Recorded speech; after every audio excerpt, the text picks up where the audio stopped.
pushing Errol back, but Errol's never been really backed up. He was trying to make an Errol miss, but Errol started taking over as a great champion that he is, and they started exuding his strength and punching power.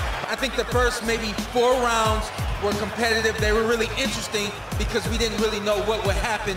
But somehow, some way, Errol Spence broke down Mikey Garcia, and right around that 6th or 7th round is when he just completely took over. Mikey couldn't find his distance. Errol started backing him up with that jab, that left hand. Mikey couldn't find his distance. When he tried to, he was getting hot. He was getting hit too much. I can't, I'm sorry. Listen, Errol Spence is the man. He's the man. I just can't give him, like big stripes for beating up Mikey Garcia. However, I do have more. I already had high amount of respect for his boxing skill. More respect for like him bringing out the goods. We saw everything from him. Like, we know if he wants to, he can box circles around you. We know he can. Yeah, people are going to hold it against him that he didn't knock him out, but it is what it is. It is what it is. It's going to be interesting to see what Mikey Garcia does next, because already they're not talking about going back down to 135. They're talking about 140. And I was thinking that maybe that 135 drop, maybe it's going to be too much for him.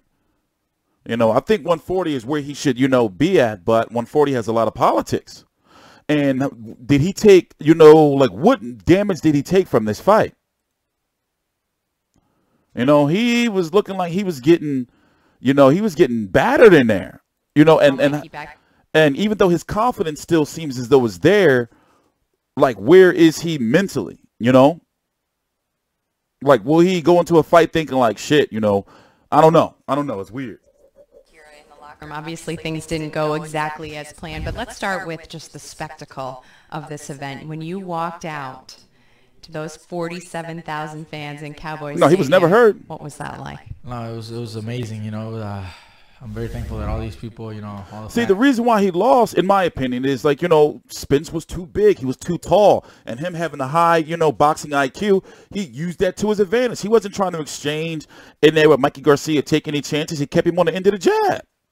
Yup, Campbell versus Haney for the WBC seems a lot more likely. It looks like Mikey may vacate that belt and start focusing at 140. But when will he come back? He made a lot of money, and he's been pretty active outside of the break between, he had to build his body up for this fight. But will he come back, late summer? Will he probably not come back to, fall or winter?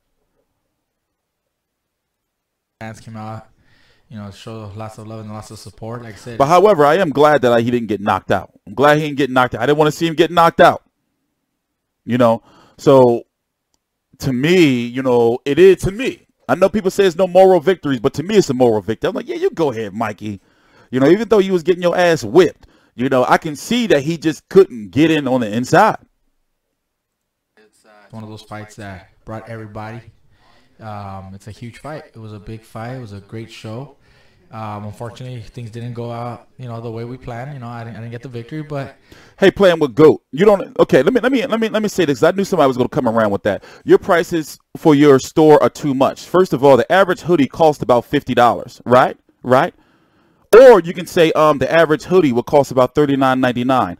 Ours in American dollars is $38.86. Even though it's in pounds. So yeah, go suck a dick. Oh, but thank you for your support. I'm still happy with the performance. I did my best. Win 12 rounds with the best welterweight. And it just it's a learning experience. He was and they're high quality.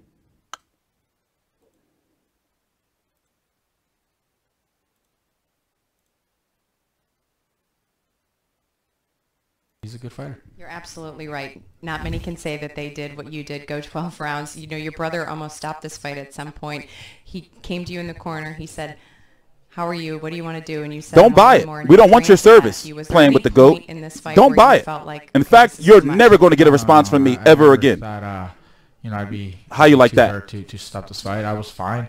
It just, he's a great fighter. He was on top of me, and he wouldn't back off, and my brother obviously was concerned. My dad and moderators, you do have codes coming. He ate a little too much, but a lot of times I was actually blocking a lot of the punches. Discount codes. So he was on the attack a lot, but I was, I was covering up pretty well, and I still felt fine. I wasn't hurt, where I felt that his punches were hurting me and could possibly knock me out. So that's why I told my brother, no, I'm fine. Just let me go one more. I'll show you I can do this.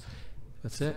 You said that you saw something in him that you were going to be able to maybe take advantage of. Yeah. What did he see?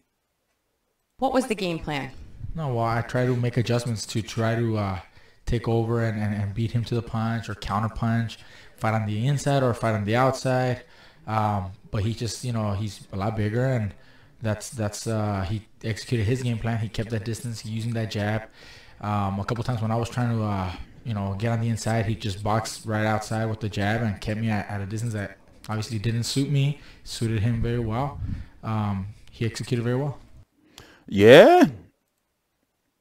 Smart boxing IQ, right? Kept him on the end of the jab. Mikey, being a shorter fighter, would have to do a lot of lunging. Then Spence would start going to the body. I'm surprised that he took the tenderizing that he took, though. Will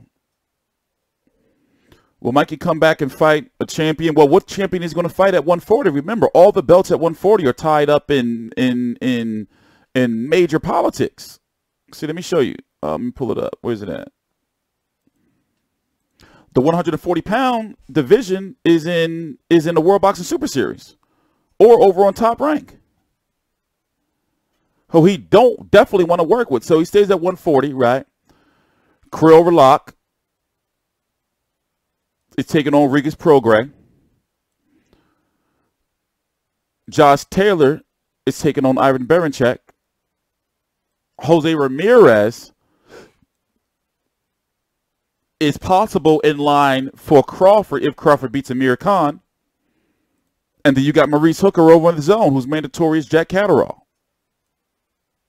So where would he go? What belt would he pursue at 140? Depending on where Regis Prograis lands. And he's a DeBella fighter, and DeBella fighters are positioning themselves with the zone. 135, he's going to have Loma knocking at his door. Because Richard Comey and Loma, if Loma beats Ant Kroller, Richard Comey's dealing with that injury. If he beats Ant Kroller, then they're going to fight. Then you got Teofimo Lopez, who could end up being the next mandatory, depending on what happens with Luke Campbell, Devin Haney, and Mikey Garcia, if Mikey Garcia vacates.